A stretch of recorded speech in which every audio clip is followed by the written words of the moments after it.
قل هو اللہ احد، اے نبی فرما دیجئے کہ اللہ یکتا ہے۔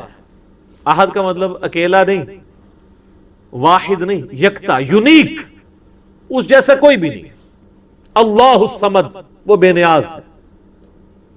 یہ تو ہم اس کا بالمفہوم ترجمہ کرتے ہیں، اصل اس کا ترجمہ یہ کہ سب کا پشت پناہ وہ ہے، سب کے پیچھے وہ ہے، سب کا سہارا وہ ہے، اس کا سہارا کوئی نہیں ہے۔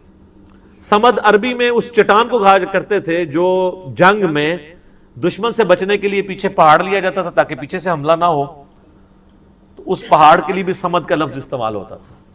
تو اللہ الصمد، اللہ بے نیاز، لم یلد ولم یولد، نہ اس نے کسی کو جنا اور نہ وہ کسی سے جنا گیا، یعنی اس کا بھی کوئی باپ نہیں ہے اور نہ وہ خود کسی کا باپ ہے۔ اللہ تعالی جو ہے وہ ہمیشہ سے، اس پہ میرا یوٹیوب پہ کلپ بھی ہے، ہو کریٹڈ گاڈ، اللہ کو کس نے پیدا کیا، تو اس میں نے ٹیکنیکلی میتھمیٹیکلی اس چیز کو ڈسکس کیا ہے کہ اگر for the sake of argument یہ مان لیا جائے کہ ہر چیز کا کوئی خالق ہے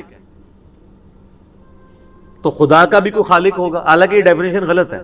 خالق کی ڈیفینیشن یہی ہے کہ جس کا کوئی خالق نہ ہو، اگر اس کا کوئی خالق ہوگا پھر خالق نہ ہوا وہ تو مخلوق ہوئی، اللہ مخلوق نہیں ہے، اللہ خالق ہے۔ تو میں نے اس میں ٹیکنیکلی بتایا تھا کہ اگر for the sake of argument یہ بات مان لی جائے کہ اگر کسی ہر چیز کا کوئی کریٹر ہے تو اللہ کا کوئی کریٹر ہوگا، تو پھر جو اللہ کا کریٹر ہے اس کا بھی کوئی کریٹر ہوگا، اور پھر جو وہ کریٹر ہے اس کا بھی کوئی کریٹر ہوگا، تو کیا یہ ایکویشن کہیں پہ رک سکتی ہے؟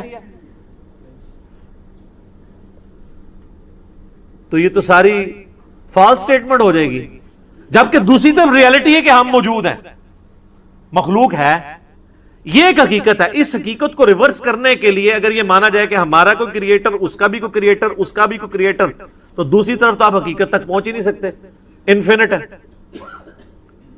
تا وقت کہ آپ کسی ایک کو ایسا نہ مان لیں کہ جس کا کوئی کریٹر نہ ہو، جہاں سے سب سٹارٹ ہوئے ہوں، تو سر وہی تو ہے لم یلد ولم یولد۔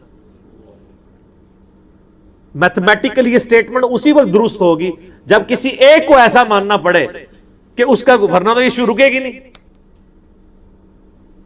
اسی لیے بخاری میں حدیث ہے کہ شیطان تو میں آ کے کہتا ہے کہ پہاڑوں کو کس نے پیدا کیا، تم کہتے ہو اللہ نے، وہ کہتا ہے درخت تم کس نے پیدا کیا، تم کہتے ہو اللہ نے، پھر وہ تم سے پوچھتے ہیں اللہ کو کس نے پیدا کیا، جب وہ یہ کہے تو تم کہا کرو قل هو اللہ احد اللہ الصمد لم یلد ولم یولد ولم یکن لہ کفوا احد۔ وہ ٹیکنیکلی سپیکنگ وہی بات کی ہے کہ اس کا تو کریٹر ہو نہیں سکتا، میتھمیٹیکلی یہ سٹیٹمنٹ رانگ ہو جائے گی۔ وَلَمْ يَكُنْ لَهُ كُفُوًا أَحَدٌ، اور اللہ تعالیٰ کی ٹکر کا کوئی بھی نہیں ہے، کوئی اس کے برابری کا نہیں ہے۔ یہ وہ ٹیسٹ ہے چوتھا جس پہ کوئی دنیا کا بندہ، کوئی کائنات کے بڑا سا بڑا انسان بھی پورا نہیں اتر سکتا کہ اس کی ٹکر کا کوئی ہو، اس کی برابری کا کوئی ہو۔ کوئی کتنا بھی بڑا ہو مخلوق ہوگا، مخلوق ہے تو اس کے ساتھ نیند جڑی بھی ہوگی، مخلوق ہے تو اس کے ساتھ کھانے پینے کا محتاج ہوگا، مخلوق ہے تو وہ پیشاب کا محتاج ہوگا، اور سب سے بڑی محتاجی کہ اسے موت آ جائے گی، اور اللہ کو موت نہیں آتی، وہ الحی القیوم۔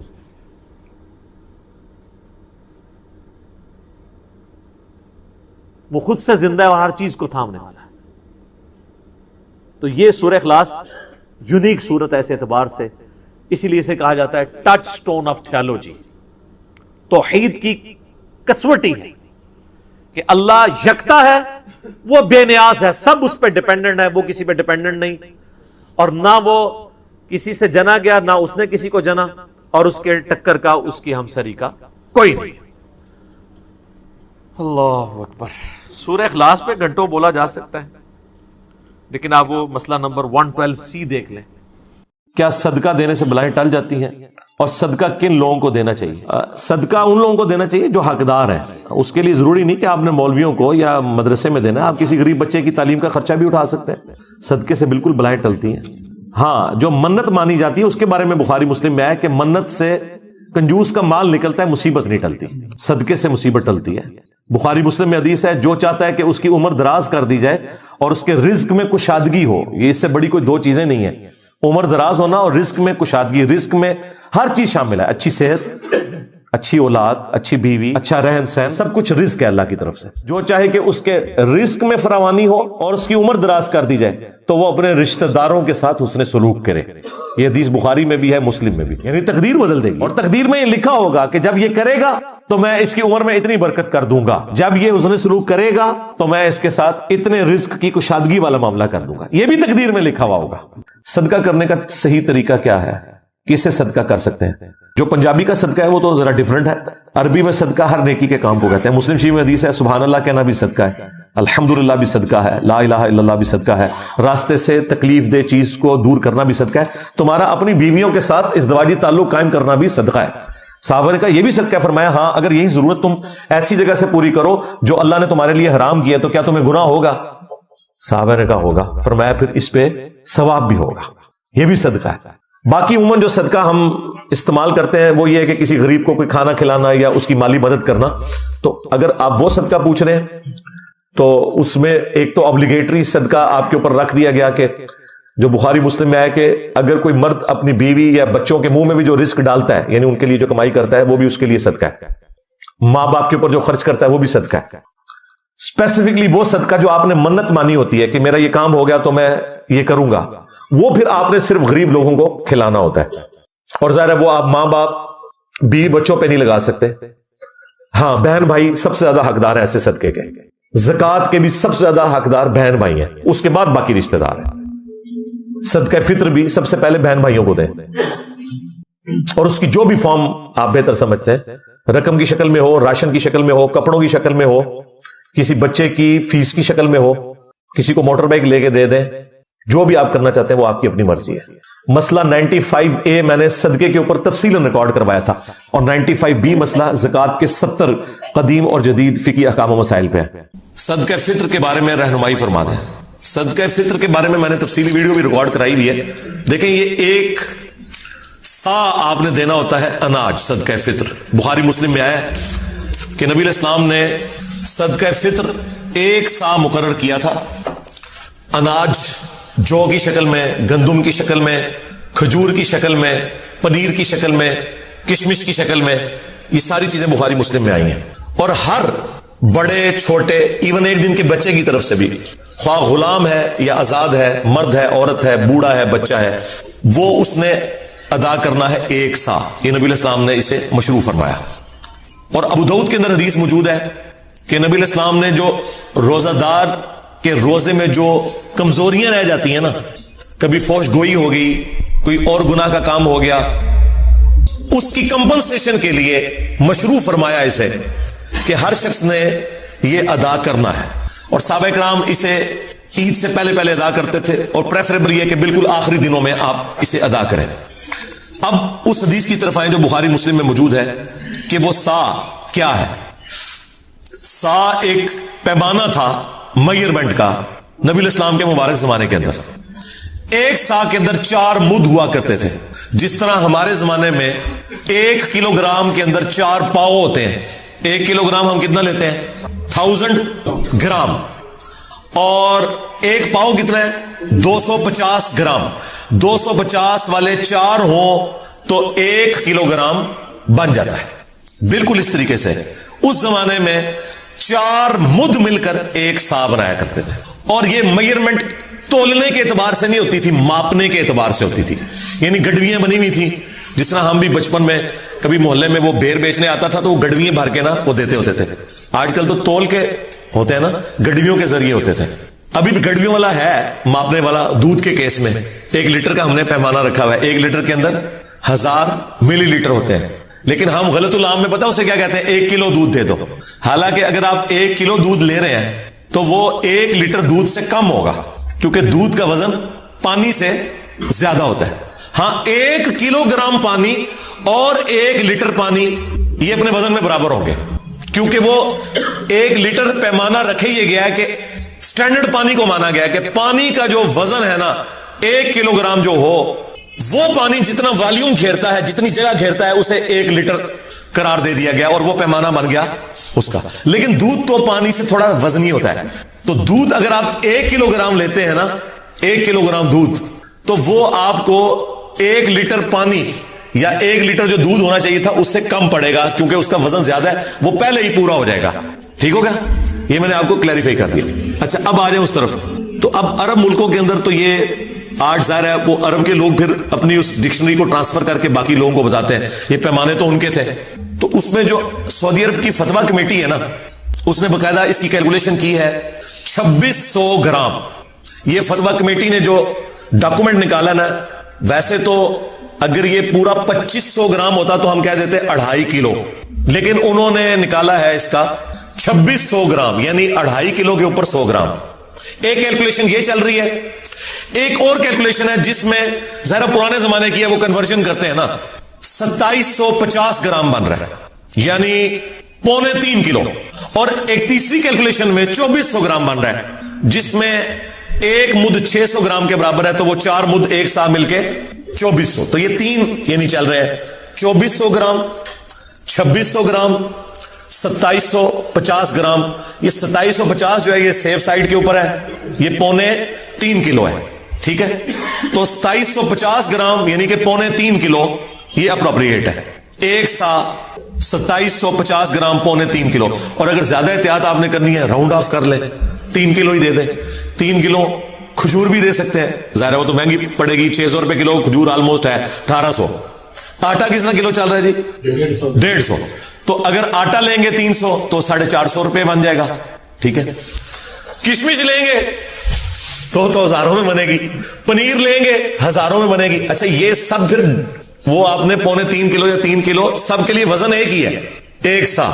کیونکہ بخاری مسلم میں ہے کہ ایک سا دیتے تھے اناج، اور پھر ساتھ یہ ہے کشمش، پنیر، کھجور، گندم، جو اناج ہے وہ سارے کا سارا اس میں آتا ہے. وزن وہی رہے گا 2.25 کلو یا راؤنڈ آف کر کے 3 کلو. اور یہ جو میں آپ کو یہ فگر بتا رہا ہوں یہ سنی اور شیعہ کے ہاں کامن ہے. ہاں مسلم شریف میں آتا ہے کہ حضرت معاویہ رضی اللہ تعالیٰ عنہ نے جہاں اور کئی معاملات کے اندر سنت میں اپنی رائے کو داخل کیا، اس میں بھی داخل کر دیا تھا. انہوں نے کہا تھا کہ جی ہمارے والی جو گندم ہے وہ اعلیٰ کوالٹی کی ہے، لہٰذا ہم آدھی گندم دیا کریں گے. تو ابو سعید خدری اس پہ ناراض ہوئے. انہوں نے کہا کہ میں جو چیز رسول اللہ سے سن چکا ہوں اور آپ کے حکم پہ عمل کر چکا ہوں، میں تو مرتے دم تک ایک سا ہی دیا کروں گا صدقہ فطر. تو شکر الحمدللہ ماموں پارٹی بھی ایک سا ہی دیتی ہے آج. ہاں وہ ماموں کے مطابق نہیں چل رہے بلکہ بخاری مسلم کے مطابق چل رہے ہیں. تو وہ آپ نے نصف سا نہیں کرنا کہ جی وہ والی گندم سستی ہے تو وہ والی مہنگی ہے. گندم جو آپ کھاتے ہیں وہ. اب اگر کوئی یورپ اور امریکہ میں ہے نا جناب، تو اس نے یورپ اور امریکہ کے ریٹ کے اوپر کرنا ہے. تقسیم بے شک پاکستان میں کرے، لیکن کھارا تو وہاں سے ہے نا. یہ تو نہیں ہو سکتا کہ کھارا وہاں ہے اور کیلکولیشن یہاں کی نکالے گا وہ. نہ، اس طرح نہیں ہو سکتا.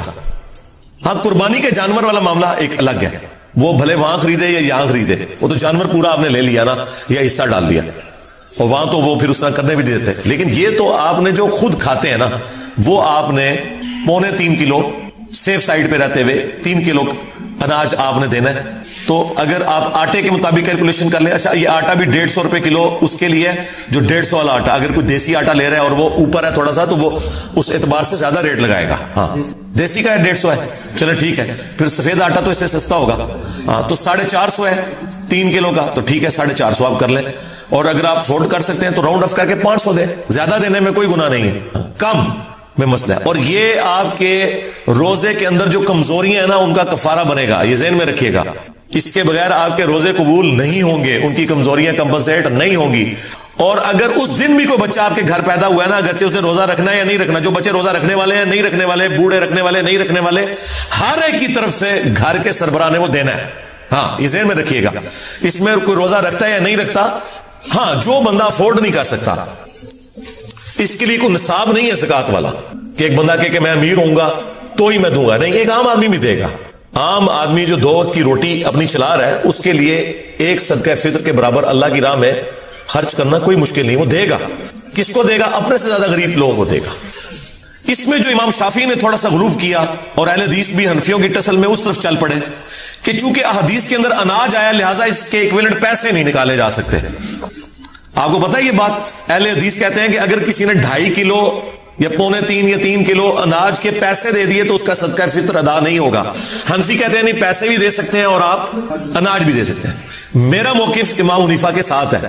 یہ جو اہل حدیث نے مسئلہ کھڑا کیا اور امام شافعی سے مستعار لیا حنفیوں کی ٹسل میں، یہ بالکل باطل ہے. مجھے بتائیں، اب جتنی آبادی ہو چکی ہوئی ہے، اگر آپ اسے راشن میں ٹرانسلیٹ کرنا شروع کر دیں، پھر تو مدرسوں اور مسجدوں کے باہر لا کے بڑی بڑے ٹرک اور کنٹینر کھڑے کرنے پڑیں گے. یہ پاسبل ہے آج کے دور کے اندر؟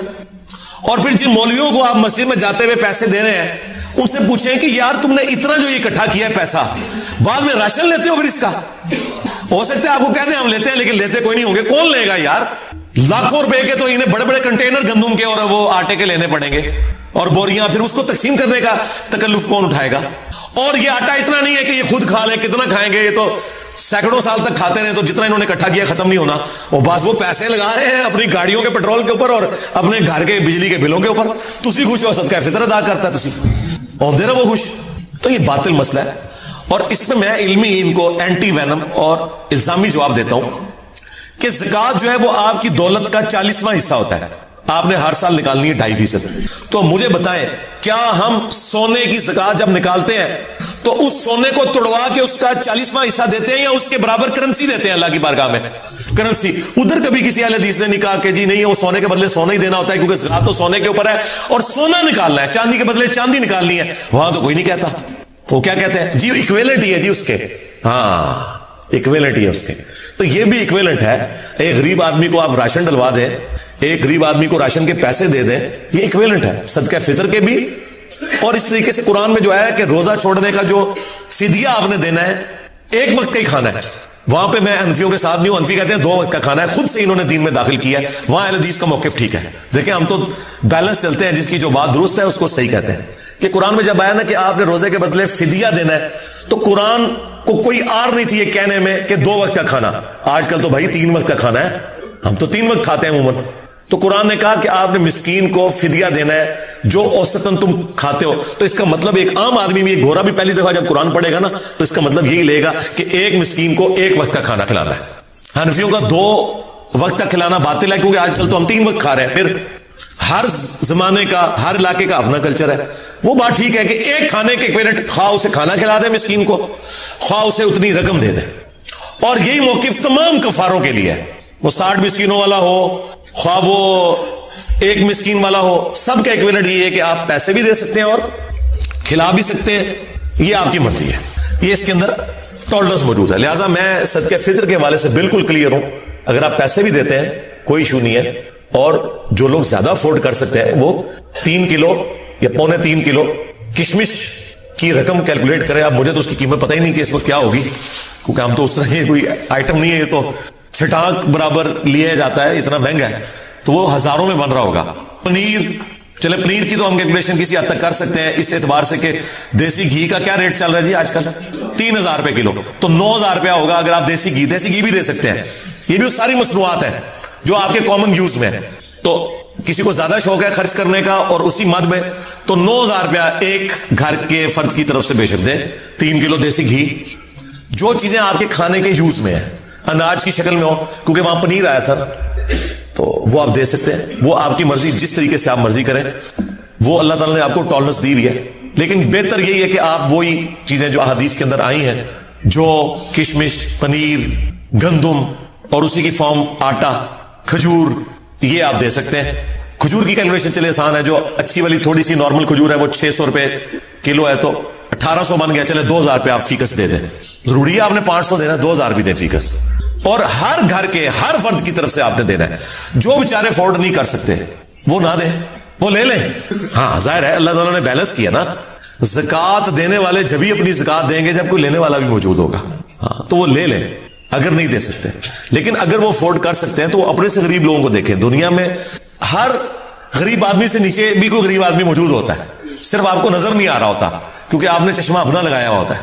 اس لیے مسلم شریف میں حدیث ہے، نبی علیہ السلام نے فرمایا ہمیشہ اپنے سے نیچے والے لوگوں کو دیکھو، یوں تمہیں اللہ کی نعمتوں کے اوپر قناعت نصیب ہوگی، صبر آ جائے گا. اوپر نہ دیکھو، اوپر کا تو اینڈ ہی کوئی نہیں ہے. اچھا اوپر جہاں دیکھنا چاہیے وہاں اوپر دیکھتے ہی کوئی نہیں، اور وہ ہے آخرت کے معاملے میں. ادھر کہتے ہیں بڑے گنہگار جی کتنے نبی صلی اللہ علیہ وسلم انہاں دے صحابہ. ٹھیک ہے، یعنی وہ یہ کہہ رہے تھے اسی تے ابو جہل پڑھنا جے سانو یہ نہ کہو کہ ابو بکر عمر عثمان و علی کے راستے پہ چلے. جہاں ہمیں کوشش کرنی چاہیے اعلیٰ درجے کی کہ ہم پیغمبروں کا پڑوس جنت میں حاصل کریں، وہاں کہتے ہیں اسی تے بڑے گنہگار اور دنیاوی معاملات میں دوسری طرف چل پڑتے ہیں. یہ انسان اپنے آپ کو دھوکہ دے رہا ہوتا ہے، اس سے زیادہ کچھ نہیں ہے. اور نبی علیہ السلام نے بالکل اپوزٹ اس کی تعلیمات دی ہیں. بخاری مسلم میں حدیث ہے، اے اللہ محمد اور آل محمد کو بس اتنا ہی رزق دینا کہ ان کی روح اور جسم کا رشتہ برقرار رہے، بس سانسیں میری چلتی رہے، اتنا رزق کافی ہے. ہاں بخاری مسلم دونوں میں حدیث ہے، عائشہ سلام اللہ علیہا کہتی ہیں کہ بعض اوقات 1 مہینہ بعض اوقات 2-3 مہینے بھی گزر جاتے تھے، ہمارے گھر چولہا نہیں جلتا تھا، 2 کالی چیزوں کھجور اور پانی کے اوپر گزارا ہوتا تھا، اور وہ بھی ٹنوں ٹن نہیں، 2 کھجوریں صبح اور 2 شام کے وقت، یہ ٹوٹل خوراک تھی. اور ایک میٹھا پانی کا پیالہ جو اس زمانے میں کئی میلوں سے پیدل بھر کے لانا پڑتا تھا، تکلیف دہ کام تھا، اس لیے پانی بھی کوئی تھوک کے صاف سے نہیں تھا جو آج آپ ٹوٹیاں کھول دیتے ہیں. پانی میٹھا بھی ایک ایشو تھا. یہ ٹوٹل ان کا ایک سرمایہ تھا. اور پھر وہ رکت انگیز حدیث جو بخاری مسلم کی ہے، جب نبی علیہ السلام اپنی بیویوں سے ناراض ہو کے گھر کے اوپر والے حصے میں شفٹ ہو گئے، جس میں صرف ایک مشکیزہ کونے میں لٹک رہا تھا اور ایک برتن پانی والا اور ایک چٹائی، اور اس میں نبی علیہ السلام آرام فرماتے اور آپ کے اوپر کرتا بھی کوئی نہیں تھا، صرف تہمت باندھی ہوئی تھی. آپ لیٹے ہوئے. حضرت عمر اجازت لے کے جب گئے، آپ نے ایلا کیا تھا، 1 مہینے تک بیویوں سے ناراض ہوئے تھے کیونکہ بیویوں نے ڈیمانڈ کی تھی کہ اب تو ہمیں وسعت ہو چکی ہے، ہمارا خرچہ بڑھائیں. لیکن حضور تو فقر کی زندگی گزار رہے تھے. اور پھر اللہ تعالیٰ نے اپنے نبی کا ساتھ دیا ہے، ان کی بیویوں کا ساتھ نہیں دیا. سورۃ الاحزاب کی آیات نازل کی کہ اے نبی اپنی بیویوں سے فرما دو کہ اگر تم دنیا اور اس کا مال چاہتی ہو تو آؤ میں تمہیں یہ مال دے کے رخصت کر دیتا ہوں، طلاق دے دیتا ہوں، اور اگر تم اللہ اس کا رسول اور آخرت کا گھر چاہتی ہو تو اسی طرح گزارا کرنا ہوگا، کیونکہ اجر بھی تو ڈبل ہونے والا ہے نا. تو نبی علیہ السلام 1 مہینے تک ناراض رہے گھر کی چھت پہ. اسی میں ہی حدیث میں بخاری مسلم میں آتا ہے کہ سیدنا عمر نے جا کے اپنی بیٹی کو بھی ڈانٹا، سیدہ حفصہ کو، باقی بیویوں کے ساتھ بھی جا کے تھوڑی مس ہینڈلنگ کی. بعد میں وہ پھر پچھتاتے بھی تھے، مجھے کیا یہ رائٹ پہنچتا، چلو میں اپنی بیٹی کو تو ڈانٹ سکتا ہوں، باقی بیویوں کو میں کیسے. لیکن وہ حضور کی محبت میں آپ پتہ ہے حضرت عمر تو پھر میرے سے زیادہ جذباتی تھے. تو اب وہ کہتے ہیں کہ میں نے ارادہ کیا میں حضور کو کوئی ایسی بات کروں کہ حضور مسکرائیں، کیونکہ آپ تو بڑے سیریس موڈ میں بیٹھے ہیں. تو میں نے جاتے ہی کہا یا رسول اللہ دیکھیں جب تک ہم مکے میں تھے نا ہماری بیویاں کتنی ہمارے کنٹرول میں تھی، لیکن یہ انصار کی بیویاں تو اتنی تیز ہیں کہ انہوں نے اپنے مردوں کو دبا کے رکھا ہوا ہے، اور ان کو دیکھ دیکھ کے ہماری بیویاں بھی ہم پہ شیر ہو گئی ہیں. تو حضور اس بات کے اوپر مسکرائے. کہتے ہیں مجھے تھوڑی تسلی ہوئی کہ حضور کا موڈ تھوڑا بہتر ہو رہا ہے. تو پھر انہوں نے گپ شپ شروع کر دی. پھر نبی علیہ السلام کی جب وہ حضور پھر اٹھ کے بیٹھے جب تو آپ کے کندھے کے اوپر چٹائی کے نشان تھے، اوپر کرتا بھی نہیں تھا، یا اگر چادر تھی تو چادر تو پھر اس طرح لی جاتی ہے تو احرام کی شکل میں بعض اوقات تو وہ نشان. حضرت عمر نے رونا شروع کر دیا کہ یا رسول اللہ آپ اللہ کے رسول ہیں اور آپ کی یہ حال. بخاری کی اس حدیث میں آتا ہے کہ عبداللہ بن عباس کا جب یہ قول بیان کرتے ہیں حضرت سعید ابن جبیر، تو ان کو بعض تبع تابعین کہتے ہیں کہ جب ہم لوگوں سے یہ بیان کرتے ہیں نا کہ اس سے مراد خیر کثیر ہے، تو لوگ کہتے ہیں کہ نہیں، الکوثر سے مراد جنت کی ایک نہر ہے الکوثر. تو سعید ابن جبیر کہتے ہیں کہ جنت کی وہ نہر بھی تو خیر کثیر میں داخل ہے، حضور کو جو جنت کی نعمتیں ملیں گی وہ بھی کثرت کے ساتھ ملیں گی. تو یہ اس کی جو تفسیر ہے نا خیر کثیر والی، یہ سب سے آپٹیمل ہے. اس میں جو ہے وہ حوض کوثر بھی شامل ہے، جو صحیح مسلم میں حدیث ہے کہ نبی صلی اللہ علیہ وآلہ وسلم صحابہ میں بیٹھے تھے تو آپ کو اچانک ایک اونگ آئی. تھوڑی دیر بعد جب آپ کی آنکھ کھلی تو آپ مسکرا رہے تھے، اور پھر آپ نے کہا کہ ابھی ابھی اللہ تعالیٰ نے مجھ پہ یہ آیات نازل کی ہیں، بسم اللہ الرحمن الرحیم، یعنی آپ الاسلام نے بسم اللہ سے سٹارٹ کیا. انا اعطیناک الکوثر فصل لربک وانحر ان شانئک هو الابتر. اور پھر آپ نے فرمایا کہ جانتے ہو یہ الکوثر کیا ہے؟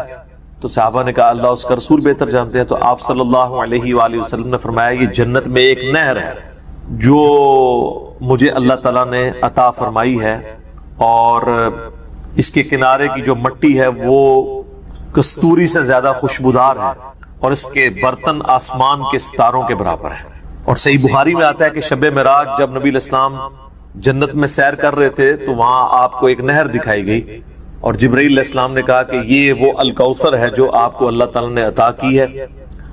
اور آپ صلی اللہ علیہ وآلہ وسلم کے الفاظ ہیں بخاری مسلم دونوں میں کہ اس کا جو مشروب ہے وہ دودھ سے زیادہ سفید، شہد سے زیادہ میٹھا، اور اس کی خوشبو کستوری کی خوشبو سے زیادہ ہے، اور جو کوئی ایک دفعہ میرے حوض کوثر سے وہ مشروب پی لے گا اسے کبھی بھی پیاس نہیں لگے گی۔ جنت میں جو انسان کھائے پیے گا نا وہ بھوک کی وجہ سے نہیں، ذہن میں رکھیے گا، بھوک ایک عیب ہے، پیشاب ایک عیب ہے، نیند ایک عیب ہے، اسی لیے یہ تینوں چیزیں جنت میں نہیں ہیں۔ جنت میں انسان کھائیں گے لذت لینے کے لیے، پیشاب نہیں ہوگا، بخاری مسلم میں الفاظ ہیں خوشبودار ڈکار آئے گی، سارا کھانا ہضم۔ تو جنت چونکہ نعمتوں کا نام ہے، کوئی کمزوری نہیں، وہاں پہ نیند بھی نہیں ہے۔ یہاں پہ تو ہم نیند کیوں یوز کرتے ہیں؟ تاکہ ہم نیکسٹ 24 گھنٹے میں پرفارم کر سکیں گے، بلکہ بیٹری چارج ہوتی ہے۔ وہ میری خالہ جو ہے نا وہ بڑے پیارے الفاظ استعمال کرتی ہیں، ان کی بیٹیاں جب چھوٹی تھی نا تو سوئی ہوتی تھی نا تو کون سے پوچھتا تھا بیٹیاں کتنے، کہتے ہیں چارجنگ تے لائی ہیں، کیونکہ بچے جب اٹھتے ہیں نا پھر تو آپ ان کو سنبھال بیٹھے، جب تک یہ سونا نہ جائیں سکون نہیں آتا، تو وہ جو سوتے ہیں نا وہ چارجنگ پہ لگے ہوئے ہوتے ہیں، پھر جیسے صبح انہوں نے اٹھنا ہے نا اٹھلی اوپرلی کر دینی ہے۔ تو قیامت میں جنت والے دن آپ کو جنت میں چارجنگ کی ضرورت نہیں ہے، بلکہ نیند وہاں پہ ضرورت ہی نہیں، اللہ تعالیٰ نے ویسے ہی انسان کو اتنی انرجی دی ہوئی ہوگی۔ تو لہذا آپ علیہ السلام کا جو فرمان ہے نا کہ جو ایک بار پیے گا وہ کبھی پیاسا نہیں ہوگا، تو کسی کے ذہن میں خیال آ سکتا ہے کہ پیاسا نہیں ہوگا تو پھر پانی کی لذت کیا؟ وہ اللہ تعالیٰ نے جنت کی نعمتوں میں لذت ہی اتنی رکھی ہے کہ انسان لذت کی وجہ سے اس کو استعمال کرے گا۔ اور پھر انہی احادیث میں بخاری و مسلم کے موجود ہے کہ میرے حوض کوثر پہ پھر ایسے لوگ بھی لائے جائیں گے جن میں پہچانتا ہوں گا، اور جب میں انہیں مشروب پلانے لگوں گا تو میرے ان کے درمیان ایک آڑ قائم کر دی جائے گی، تو میں کہوں گا یہ تو میرے صحابہ ہیں، اصحابی اصحابی، امتی والی روایتیں بھی ہیں بخاری مسلم میں، اصحابی والی بھی ہیں۔ تو مجھے بتایا جائے گا کہ یا رسول اللہ آپ کو نہیں پتا آپ کے بعد انہوں نے دین میں بدعتیں جاری کر دی تھی اور الٹے قدم پھر گئے تھے، تو آپ صلی اللہ علیہ وآلہ وسلم فرماتے ہیں کہ پھر میں کہوں گا سحقا سحقا لمن غیر بعدی، ان پہ پھٹکار ہو، ان کو مجھ سے دور کر دو جنہوں نے میرے بعد میرے دین کو بدل دیا۔ یہ حدیث بخاری اور مسلم دونوں میں ہے، اور حوض کوثر والے چیپٹر میں امام مسلم اسے لے کے آئے ہیں، بخاری میں موجود ہے۔ اس حدیث پہ کامنٹس ہیں عبداللہ ابن ابی ملیکہ تابعی کے، وہ جب بھی حدیث بیان کیا کرتے تھے تو وہ کہا کرتے تھے اے اللہ ہم تجھ سے یہ دعا کرتے ہیں کہ تیرے نبی کی وفات کے بعد ان کے دل سے الٹے قدم نہ پھریں، آمین ثم آمین۔ تو اللہ تعالیٰ ہمیں حوض کوثر پہ آپ صلی اللہ علیہ وآلہ وسلم کے مبارک ہاتھوں سے مشروب نصیب فرمائے۔ یہ دعا انسان کو اپنے لیے کرنی چاہیے، ظاہر ہے کہ وہ اہل جنت ہوں گے، اور بخاری مسلم میں کہ اس کے جو برتن ہے نا وہ برتن ہی آسمان کے ستاروں کے برابر اس کی تعداد ہے۔ پورا ایک نقشہ کھینچا گیا، آپ مشکات کی 30 جلد میں حوض کوثر اور شفاعت والا چیپٹر نکالیں تو آپ کو وہ ساری احادیث مل جائیں گی۔ ترمذی اور ابن ماجہ میں ایک وہ حدیث بھی بڑی مشہور ہے جو حضرت انس بن مالک کہتے ہیں کہ یا رسول اللہ کیا آپ میری شفاعت کریں گے؟ تو آپ فرمایا میں کروں گا۔ تو یا رسول اللہ قیامت والے دن میں آپ کو کہاں تلاش کروں؟ تو آپ علیہ السلام فرمایا میزان عمل پہ آ جانا جہاں میرے امتیوں کے نام مال تل رہے ہوں گے۔ یا رسول اللہ وہاں نہ پاؤں تو فرمایا حوض کوثر پہ آ جانا۔ عرض کی وہاں پہ بھی نہ پاؤں تو فرمایا پھر پولیس رات پہ آ جانا۔ کہا وہاں پہ بھی نہ پاؤں تو آپ فرمایا میں ان 3 جگہوں کے سوا کہیں اور نہیں ہوں گا، یا میں حوض کوثر پہ ہوں گا اپنے پیاسی امتیوں کو مشروب پلا رہا ہوں گا، یا پھر میزان عمل پہ ہوں گا شفاعت کے لیے، یا پھر میں پولیس رات پہ ہوں گا اپنے امتیوں کے لیے سلامتی کی دعا کرنے کے لیے۔ تو یہ 3 جگہیں ہیں جہاں پہ آپ صلی اللہ علیہ وآلہ وسلم کو قیامت والے دن تلاش کیا جا سکتا ہے انشاءاللہ تعالی۔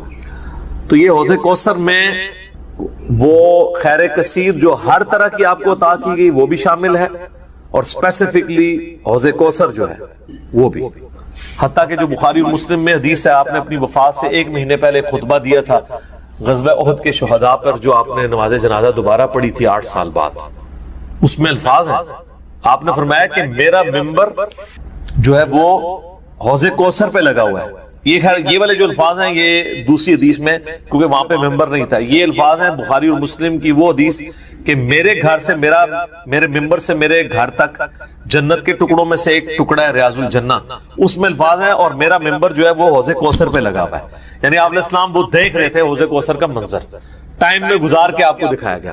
وہ جو بخاری مسلم کی وہ والی حدیث ہے عقبہ بن عامر والی، جو شہدائے احد پہ آپ نے 8 سال بعد جنازہ پڑھا اپنی وفات سے 1 مہینہ پہلے، اور عقبہ ابن عامر کے الفاظ ہیں یہ آخری دفعہ میں نے رسول اللہ کو ممبر پہ دیکھا، اس کے بعد میں نے آپ کو نہیں دیکھا. تو اس میں الفاظ ہیں، آپ نے فرمایا کہ میں اپنے حوض کوثر کو اس وقت بھی دیکھ رہا ہوں، اور دیکھنا میرے بعد جو ہے وہ مجھے تم سے یہ خطرہ نہیں کہ تم شرک میں مبتلا ہو جاؤ گے، بلکہ مجھے خطرہ ہے کہ تم دنیا کے مال میں پڑ جاؤ گے اور پھر اس کی لالچ میں ایک دوسرے کو قتل کرو گے اور تم بھی تباہ و برباد ہو جاؤ گے جس طرح اگلی قومیں تباہ و برباد ہوگی. تو اس میں بھی حوض کوثر کے الفاظ موجود ہیں. اور پھر میرے ایک کربلا والے ریسرچ پیپر میں بھی آپ کو پتہ ہے ایک حدیث ہے جو میں نے حوض کوثر کا ذکر اس حدیث کے اندر بھی موجود ہے.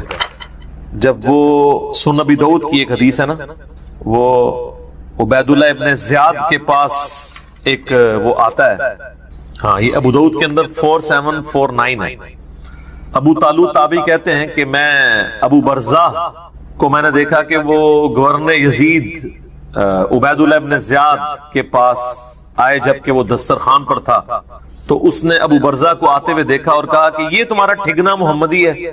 استغفر اللہ. ان کا قد چھوٹا تھا تو ان کا ہے گینڈا محمدی، یعنی محمدی اس نے اس لیے کہا کہ وہ حضور کا صحابی تھا. تو یہ کتنی سخت توہین کی عبید اللہ ابن زیاد نے. یہ وہی خبیث ہے جس کے بارے میں بخاری میں 3748 نمبر حدیث ہے جس میں امام بخاری نے حسین کے ساتھ علیہ السلام لکھا ہے کہ یہ حضرت حسین کے حسن میں کلام کرنے لگا تو انس بن مالک نے کہا کہ رسول اللہ کے سب سے زیادہ مشابہت رکھنے والے حسین تھے. یہ وہی عبید اللہ ابن زیاد ہے. تو یہ صحابہ کے گستاخ ہیں، آل امیہ ہیں، یہ بنو امیہ کے خدمتگار. تو اب آپ دیکھیں جب اس نے یہ بات کی نا تو حضرت ابو برزہ اس کی تنزیہ بات کو سمجھ گیا. آپ نے فرمایا مجھے گمان نہیں تھا کہ میں ایسے لوگوں کے دور حکومت تک زندہ رہوں گا جو مجھے رسول اللہ کی صحبت پر آر دلائیں گے، کہ میری زندگی میں یہ وقت بھی آنا ہے کہ رسول اللہ کی وجہ سے ہمیں پوری دنیا پہ غلبہ ملا، اور اس غلبے کی حکومت کو جو لوگ انجوائے کر رہے ہیں عرب کے بدو، یہ رسول اللہ سے میری نسبت میں مجھے آر دلائیں گے کہ مجھے کہہ رہے ہیں کہ ٹھگنا محمدی، یعنی پنجابی سے کہتے ہیں گینڈا محمدی. نعوذ باللہ. تو اب اس نے فوراً پینترا بدلا. وہ کہنے لگا کہ محمد صلی اللہ علیہ وسلم کی صحابیت تمہارے لیے باعث زینت ہے، آر کا سبب نہیں. پھر کہنے لگا کہ میں نے تمہیں اس لیے بلوایا ہے کہ تم سے حوض کوثر کے بارے میں پوچھوں، کیا تم نے رسول اللہ سے اس کے بارے میں کچھ سنا ہے؟ تو ابو برزہ نے فرمایا ہاں، نہ 1 بار، نہ 2 بار، نہ 3 بار، نہ 4 بار، نہ 5 بار، میں نے کئی مرتبہ رسول اللہ صلی اللہ علیہ وآلہ وسلم سے حوض کوثر کے بارے میں سنا، اور جو حوض کوثر کو نہ مانے اللہ تعالیٰ اسے اس کا پینا نصیب ہی نہ فرمائے. اور پھر سیدنا ابو طالوت کہتے ہیں کہ سیدنا ابو برزہ رضی اللہ تعالیٰ عنہ غصے کی حالت میں وہاں سے تشریف لے گئے. انہوں نے بدعا دی کہ جو حضور کے حوض کوثر کو نہیں مانتا اللہ تعالیٰ اس کو حوض کوثر نصیب ہی نہ کرے. تو حوض کوثر جو ہے ایک ریالٹی ہے، اور قیامت والے دن کی چند بڑی ایکٹیویٹیز جو انسان کے لیے تسکین کا باعث ہیں ان میں سے ایک عرش کا سایہ، اسی طریقے سے یہ حوض کوثر بھی ہے. اس گرمی کے اندر اللہ تعالیٰ کی نعمتوں میں سے بڑی نعمت ہے، ہم سب کو نصیب فرمائے. آمین ثم آمین. ٹھیک ہو گئی. اب میرے بھائیو جو یہ آیت مبارکہ آ رہی ہے نا سورۃ النساء کی آیت نمبر 48، یہ متقاضی ہے کہ ہم بقیہ ساری گفتگو اسی کانٹیکسٹ میں کریں. یہ قرآن حکیم کی اگر میں کہوں نا سب سے کریٹیکل آیت ہے تو میرا یہ دعویٰ غلط نہیں ہوگا. کائنات کی سب سے بڑی ہے، لیکن وہ قرآن جس کو سمجھ آئے گا اسی کے لیے انٹرسٹ ہوگا. جسے یہ پتہ ہی نہیں کہ قرآن میں کیا بیان ہو رہا ہے اس کے لیے قرآن میں کوئی انٹرسٹ نہیں. کارساز اللہ کو بنا لا وہی ہے. اور یہی ایک مسلمان کا یہی عقیدہ ہونا چاہیے، حسبنا اللہ و نعم الوکیل. اور کہا اے اللہ گواہ رہنا، گواہ رہنا، گواہ رہنا. یعنی میں نے ان سب سے یہ بات منوا لی ہے کہ میں نے اپنا جو ذمہ دارانہ کام تھا وہ پورا کیا کعبے کی وجہ سے. تو اس کعبے کے رب کی عبادت بھی کرو نا، یہاں بت کیوں سجائے ہوئے ہیں؟ سیدنا اکرمہ ابن ابی جہل ابو جہل کے بیٹے ہیں. ابو جہل اس امت کا فرعون ہے اور اکرمہ صحابی ہیں. آخرت فاسقوں کی اور مؤمنین کی برابر نہیں ہوگی. یا ایھا المزمل، اے چادر میں لپٹنے والے رات کے وقت.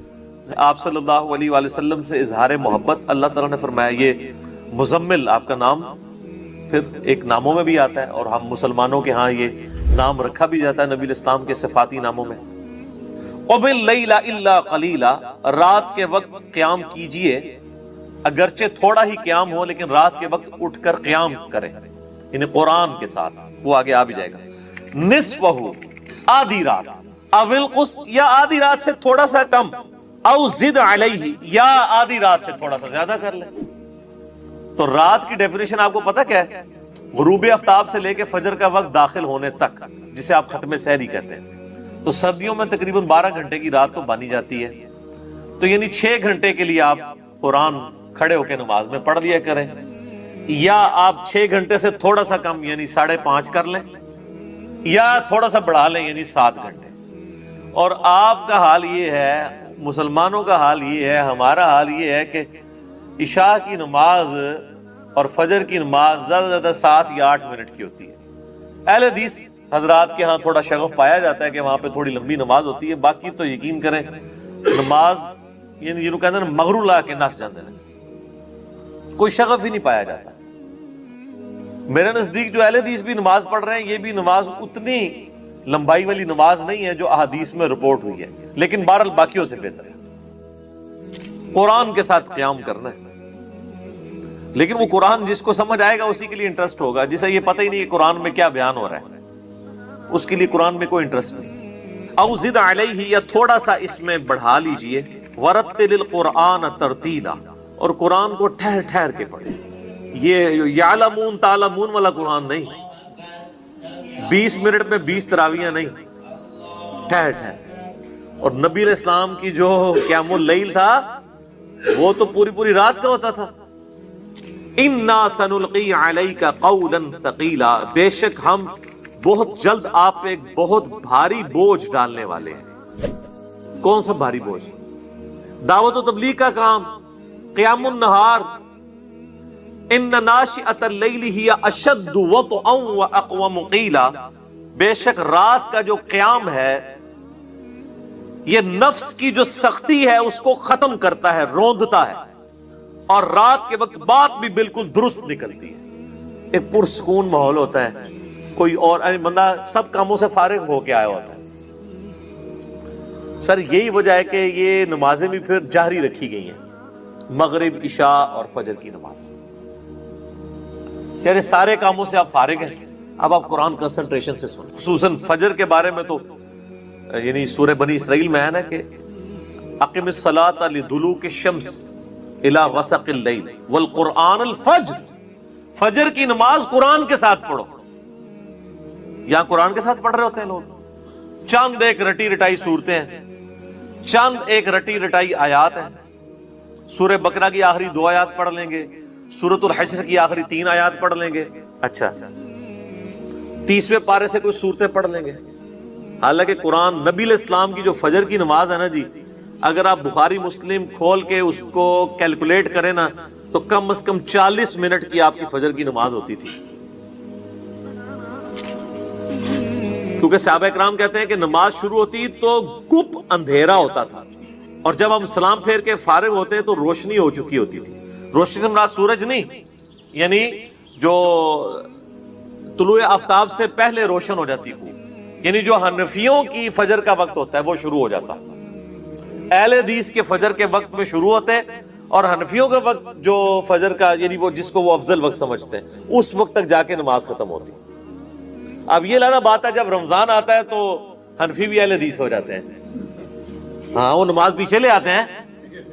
4:30 ہو رہی ہوتی ہے، یعنی اگر ابھی آپ دیکھیں پچھلے دنوں نماز کیا چل رہی تھی، 4:40 چل رہی تھی، 4:45 چل رہی تھی. جیسے ہی رمضان شروع ہوا ہے تو وہ 4:05 پہ لے آئے ہیں. کیوں؟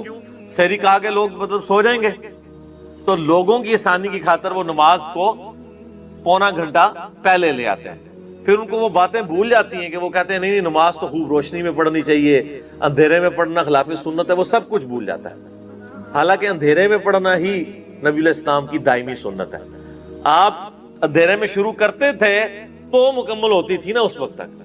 اگر وہ ہی ٹائم کے اوپر فجر کی نماز شروع کر رہے ہوتے تو سورج اشراق کے وقت میں جا کے آپ کی نماز ختم ہوتی. وہ تو صورتیں بھی نقل ہوئی ہیں کہ آپ علیہ السلام نے کون کون سی صورتیں پڑھی ہیں اور پھر کس ترتیب سے پڑھی ہیں. تو نماز بہرحال درست ہے. سورج نکلنے سے تک، بلکہ بخاری مسلم میں آتا ہے کہ اگر کوئی شخص ایک رکعت سورج نکلنے سے پہلے پڑھے اور ایک رکعت اس دوران بھی ہو جائے، اس کی بھی نماز درست ہے۔ نماز درست ہونا اور چیز ہے، لیکن افضل نماز کون سی ہے کہ آپ علیہ السلام اندھیرے میں شروع کرتے، یعنی جس طرح آج کل سارے وہ صحیح سنت کے مطابق نماز پڑھ رہے ہیں، یعنی ختم سحری ہو رہی ہے سپوز 3:25 پہ، تو 3:45 بجے نماز پڑھ لیتے ہیں، 3:30 کے بعد آپ کسی بھی وقت نماز پڑھ لیں، تو یہ افضل نماز ہے۔ تو رات کے وقت قیام کرنا نفس کو روندتا ہے اور بات بڑی صحیح نکلتی، یعنی یہ نبی علیہ السلام کو اور اصحاب کو تیار کیا جا رہا ہے کہ قرآن اپنے اندر داخل کریں، رات کو قرآن سن سن کے آپ کے اندر اتنا ایمان پیدا ہو کہ دن کے وقت میں جب آپ اللہ کے لیے کھڑے ہوں، آپ کو لوگوں سے تیکھی باتیں سننی پڑیں، تو قرآن کی وجہ سے آپ اتنے چارج ہوئے ہوئے ہوں کہ آپ دعوت و تبلیغ کے کام سے پیچھے نہ ہٹیں۔ یہ مقصد ہے۔ اِنَّ لَكَ فِي النَّهَارِ سَبْحًا طَوِيلًا، بے شک دن کے وقت تو آپ کو کئی ایک مصروفیات بھی ہوتی ہیں، نبی علیہ السلام سے کہا جا رہا ہے، ظاہر پوری امت کو خطاب ہے۔ وَاذْكُرِ اسْمَ رَبِّكَ وَتَبَتَّلْ إِلَيْهِ تَبْتِيلًا، اور اپنے رب کا نام لیں اور سب سے کٹ کر اسی کے ہو جائیں۔ بڑی زبردست آیت ہے۔ اپنے رب کے ساتھ ایسی آپ کی کمٹمنٹ ہونی چاہیے، قُلْ إِنَّ صَلَاتِي وَنُسُكِي وَمَحْيَايَ وَمَمَاتِي لِلَّهِ رَبِّ الْعَالَمِينَ، کہ پھر سب سے آپ کٹ جائیں، پھر اللہ ہی ٹاپ پرائرٹی ہو، اللہ ہی ترجیح اول بن جائے، بس اللہ کا ذکر کریں، سب سے ٹوٹ کے اپنے رب کے ساتھ جڑ جائیں۔ ٹوٹنے سے مراد یہ نہیں ہے کہ ماں باپ بھی بچوں کے حقوق چھوڑ دیں، مراد یہ ہے کہ پھر کسی کی پرواہ نہ کی جائے، خدا ٹاپ پرائرٹی ہو، اگر پوری دنیا ایک طرف کھڑی ہو اور اللہ کا حکم دوسری طرف ہو، تو پھر آپ کسی کی پرواہ نہ کریں، اللہ کے سامنے سر تسلیم خم کریں۔ یہ نبی علیہ السلام کو حکم ہو رہا ہے اور آپ کے ذریعے امت کو، یعنی نبی علیہ السلام کے اندر جو ایمان کا یہ لیول تھا کہ آپ نے اکیلے وہ دعوت بلند کی جو کچھ عرصے کے اندر دنیا کے تینوں بڑے اعظموں میں پہنچ گئی، دنیا کی سپر پاورز مسلمانوں کے آگے زیر ہو گئی، اس کے پیچھے ڈرائیونگ فورس یہ قرآن تھا۔ صحیح مسلم میں حدیث ہے، سیدنا عمر کہتے ہیں کہ میں نے خود نبی علیہ السلام کو منبر پہ یہ بات فرماتے ہوئے سنی تھی کہ اللہ تعالیٰ اس کتاب کے ذریعے قوموں کو عروج دے گا اور اس کتاب کے ذریعے قوموں کو زوال دے گا۔ اسی کو ڈاکٹر اقبال نے شعر میں کہا نا، وہ زمانے میں معزز تھے مسلمان ہو کر اور تم خوار ہوئے تارک قرآن ہو کر، یعنی اللہ تعالیٰ نے جو صحابہ اکرام کو اور اہل بیت کو مرتبہ عطا فرمایا تھا اور دنیا کا امام بنایا تھا، وہ قرآن کی وجہ سے، اللہ کی کتاب کی وجہ سے، اور تم جو ذلیل و خوار ہوئے وہ اس کتاب کو چھوڑنے کی وجہ سے۔ رب المشرق والمغرب، اب اس رب کا تعارف کروایا جا رہا ہے کہ وہ رب، اس کا نام آپ نے لینا ہے جو مشرق کا بھی رب ہے اور مغرب کا بھی رب ہے۔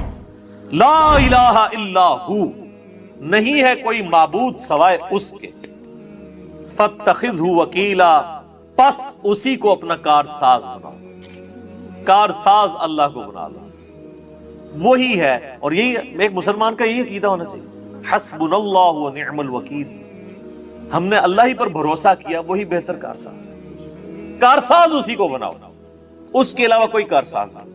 واصبر علی ما یقولون، اور آپ صبر کیجئے ان باتوں کے اوپر جو آپ کے مخالفین آپ کے اوپر کرتے ہیں۔ ظاہر ہے آپ جب سچائی کی بات کریں گے تو پھر کافر تو آپ کو برا کہیں گے، یہاں تو مسلمان نہیں چھوڑتے ہیں، تو سچائی تو ہے ہی۔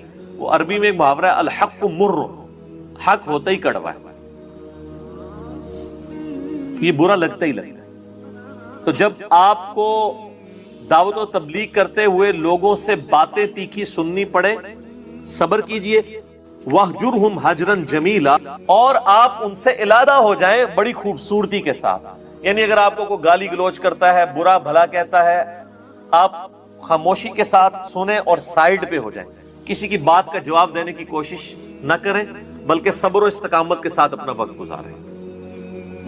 اور وَذَرْنِي وَالْمُكَذِّبِينَ، اور مجھے چھوڑ دیں ان مکذبین کے لیے، یعنی جو آپ کی تکذیب کر رہے ہیں، آپ کو جھٹلا رہے ہیں، ان کو میرے حوالے کر دیں، میں جانوں اور میرا کام، آپ نے ان کو جواب نہیں دینا، آپ نے صبر کرنا۔ اولِ النعمۃ ومہلھم قلیلا، یہ جھٹلانے والے کون؟ جو مالدار ہیں، اور انہیں تھوڑی سی مہلت دیں۔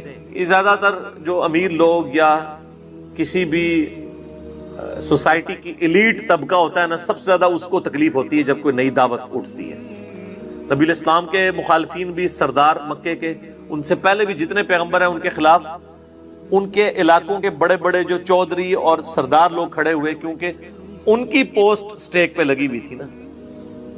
سرداروں کو تو لوگ مال و دولت کی وجہ سے یا ایک سپیریئر ہونے کی وجہ سے مان رہے ہوتے ہیں، لیکن پیغمبر جو ہے اس کے لیے تو لوگ جان بھی دینے کے لیے تیار ہو جاتے ہیں۔ تو سب سے زیادہ چودراہٹ کس کی سٹیک پہ لگتی ہے؟ امیر لوگوں کی، علاقے میں اثر رکھنے والے لوگوں کی، جب نبیوں کا کام شروع ہوتا ہے۔ غریب لوگ تو بیچارے پہلے ہی غریب ہیں، ان کی تو کوئی چیز سٹیک پہ نہیں لگی ہوئی، اس لیے غریب لوگ پہلے ہی مان لے آتے ہیں۔ امیروں کی اکڑ ٹوٹتے ٹوٹتے ٹائم لگتا ہے۔ تو یہ جن کو ہم نے نعمتیں عطا فرمائی ہیں نا، اور یہ جھٹلا رہے ہیں ہماری دعوت کو، ان کو تھوڑی سی مہلت دیں اور ان کو میرے حوالے کر دیں۔ وذرنی، چھوڑ دیں مجھے، میں جانوں ان کا کام۔ ان لدینا انکالا وجحیما، بے شک ہمارے پاس بھاری بیڑیاں ہیں ان کے لیے اور بھڑکتی ہوئی آگ ہے۔ اللہم اجرنا من النار وطعاما ذا غصۃ وعذابا الیما، اور ایسی غذا ہے جو گلے میں پھنس جانے والی ہے، دردناک عذاب۔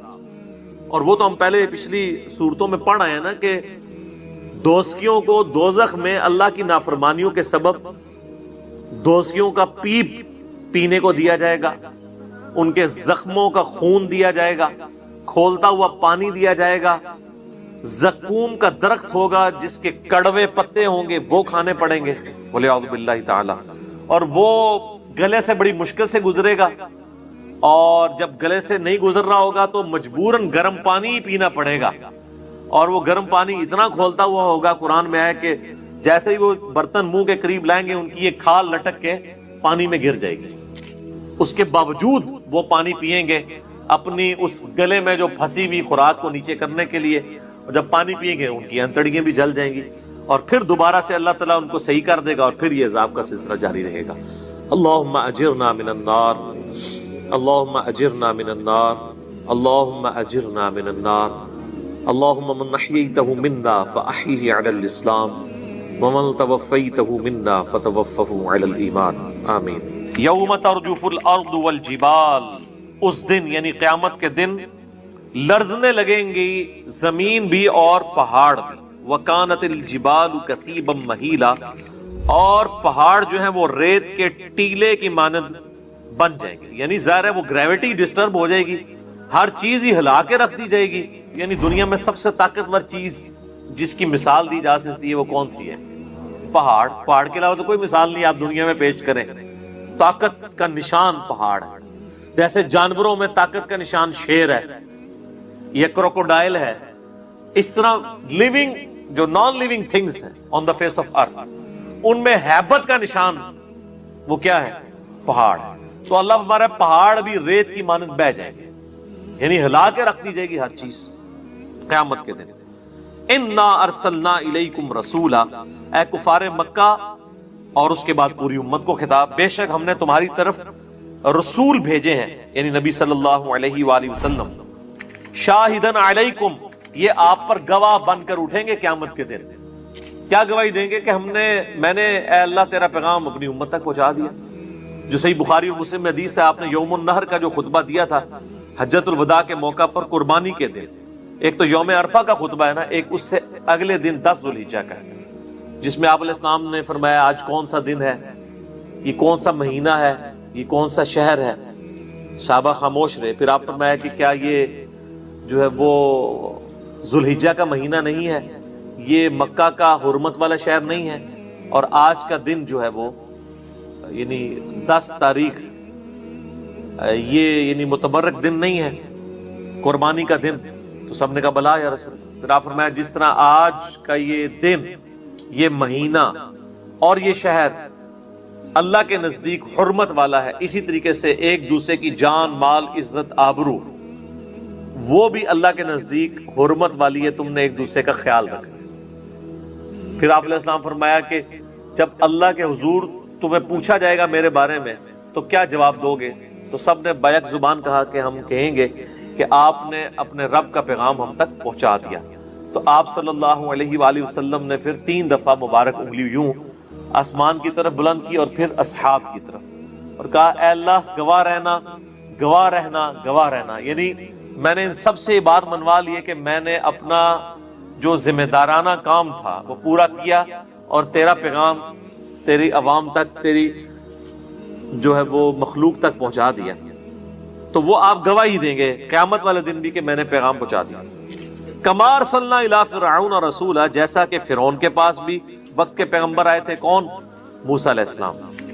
فعصا فرعون الرسول فاخذناه اخذا وبیلا، پس نافرمانی کی فرعون نے اپنے وقت کے رسول موسیٰ علیہ السلام کی، تو ہم نے اسے سختی سے پکڑ لیا، یعنی اس کو سمندر میں غرق کر دیا۔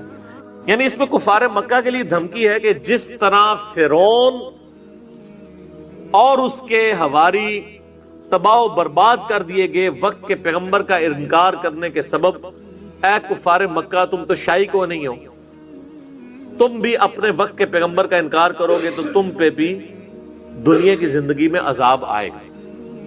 تو عذاب آیا پھر ان پہ، اس دفعہ ذرا عذاب کی شکل مختلف تھی۔ اگلی امتوں پر عذاب آتا تھا چنگھاڑ کے ذریعے، پتھروں کی بارش کے ذریعے، ہواؤں کے ذریعے، سمندر میں غرق کر کے، طوفان کے ذریعے، لیکن نبی علیہ السلام کے کیس میں تلوار اللہ تعالیٰ نے مسلط کر دی، جو سورہ توبہ میں آتا ہے کہ اللہ تعالیٰ چاہتا ہے مسلمانوں تمہارے ہاتھوں سے ان کافروں کو عذاب دے۔ اور غزوہ بدر میں پہلی عذاب کی قسط کفار مکہ پہ نازل ہوئی، 70 سردار ان کے قتل ہوئے، 70، اور ان 70 میں سے بھی 24 سیدنا علی کے ہاتھوں قتل ہوئے تھے۔ تو پھر ظاہر ہے کہ وہ لوگ جن کے باپ دادا حضرت علی کے ہاتھوں قتل ہوئے تھے، جب انہوں نے فتح مکہ پہ اسلام قبول کیا تو حضرت علی کی دشمنی ان کے دل سے کیسے جا سکتی تھی؟ بڑا مشکل کام تھا۔ یہ کہنا آسان ہے کہ جی اسلام قبول کر لیا تو اب وہ سب کچھ سیدھا ہو جائے گا، یہ تو نصیب والوں کا حصہ ہے، ٹھیک ہے۔ تو اسی لیے پھر سیدنا علی کی خلافت میں بھی ایسے لوگوں نے تان کیا، ان کے لیے مشکل ہو گیا اس کو ماننا۔ تو 70 لوگ قتل ہوئے سردار، اور قریش مکہ جن جیسا جنگجو کوئی نہیں تھا، اور جن کو ایک پیروں کی طرح کا ٹریٹمنٹ پوری عرب کی سرزمین میں ملتا تھا، کیونکہ سارے عرب قبائل کے بت رکھے ہوتے تھے نا کعبے کے اندر۔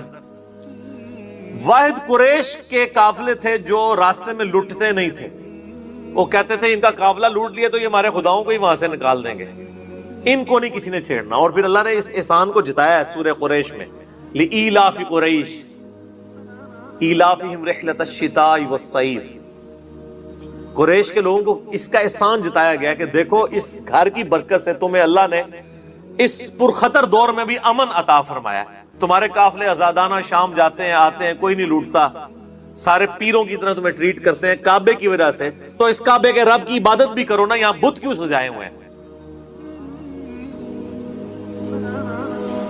تو یہ اللہ تبارک و تعالیٰ نے قریش کے لوگوں کو یعنی ایک فضیلت دی تھی۔ اب یہ بر ان کی بدبختی کہ انصار مدینہ نے اسلام قبول کر لیا، قریش مکہ نے اسلام جو قبول کیا ہے وہ فتح مکہ پہ پھر کی ہے، اور پھر ان میں کئی قابل ایمان مومنین بھی پیدا ہوئے ہیں جن کو پھر اللہ تبارک و تعالیٰ نے مستقبل کے لیے چوز کر لیا۔ سیدنا اکرمہ ابن ابی جہل ابو جہل کے بیٹے ہیں۔ ابو جہل اس امت کا فرعون ہے اور اکرمہ صحابی ہیں۔ فتح مکہ کے موقع پر چند لوگ تھے جو نبی علیہ السلام کے ساتھ لڑائی کے اوپر آمادہ ہوئے تھے، باقی تو سارے دبک گئے تھے۔ ابو سفیان کو بھی نظر آ گیا کہ اب کچھ چارہ نہیں ہے، تو حضرت عباس جو حضور کے چچا تھے اس کے ساتھ اس کی دوستی تھی، سفارش ڈلوائی، حضور کے پاس چلے گئے۔ تو عباس نے کہا کہ کلمہ پڑھ لو یار، اب تمہیں نظر نہیں آ رہا کہ اللہ تعالیٰ نے کس طرح نبی علیہ السلام کو غلبہ دے دیا، تم لوگوں نے تو ان کو یہاں سے نکلنے میں مجبور کیا تھا، اللہ نے غلبہ دیا۔ تو الٹیمیٹلی انہوں نے اسلام قبول کر لیا۔ پھر حضور نے بھی تالیف قلب کے لیے کہا کہ جو ابو سفیان کے گھر میں چلا جائے اس کے لیے امن ہے، جو کوئی اپنے گھر میں بھی رہے اس کے لیے بھی امن ہے۔ تو میرے بھائی جب اپنے گھر میں رہنے کے لیے امن ہے تو کسی کو کیا ضرورت ہے ابو سفیان کے گھر جا کے امن لے؟ پوائنٹ ٹو بی نوٹڈ، یہ اناؤنسمنٹ جو نبی علیہ السلام کی طرف سے ہوئی کہ جو کوئی، صحیح بخاری میں آتا ہے، جو کوئی اپنے گھر میں رہے گا اس کو کچھ نہیں کہا جائے گا، صرف اس کو کہا جائے گا جو لڑنے کے لیے باہر نکلے گا، اور جو ابو سفیان کے گھر رہے گا اسے بھی کچھ نہیں کہا جائے گا۔ تو بھائی ابو سفیان کے گھر جانے کی کیا ضرورت تھی لوگوں کو؟ لوگ اپنے گھروں میں ہی رہے، صرف ابو سفیان کی تالیف قلب کے لیے، چونکہ وہ سردار مکہ تھے، ان کو سب سے پہلے تو وہی سٹیک پہ لگے نا۔ نبی علیہ السلام جب سردار کی حیثیت سے داخل ہوئے تو کس کی حکومت چھینی؟ ابو سفیان کی۔ تو ان کی تالیف قلب کے لیے، ظاہر ہے کہ ایک بندے کو آپ آسمان سے اتار کے زمین پہ لے آئے تو اس کی تالیف قلب کے لیے آپ علیہ السلام نے پھر جملے ارشاد فرمائے تاکہ اس کا دل اسلام کی طرف مائل۔ پھر اس کے فوراً 4 مہینے بعد غزوہ حنین ہوئی، صحیح مسلم میں آتا ہے کہ آپ نے انصار مدینہ کو کچھ بھی نہیں دیا مال غنیمت میں سے، ابو سفیان کو 100 اونٹ دے دیے۔ سر آج آپ 100 اونٹ کی کیلکولیشن کریں 3-4 کروڑ روپے بنتا ہے۔ تو انصار نے آپس میں نا چیما گوئیاں شروع کر دی کہ دیکھو نبی علیہ السلام پہ اپنے قبیلے کی محبت غالب آ گئی، یعنی قریش تھے نا تو قریشیوں کو دیا، تو نبی علیہ السلام تک شکایت پہنچ گئی۔ صحیح مسلم کے الفاظ ہیں، آپ فرمایا کہ میں نے سنا تم یوں کہہ رہے ہو، کہ یا رسول اللہ ایسا ہی ہے۔ تو آپ صلی اللہ علیہ وآلہ وسلم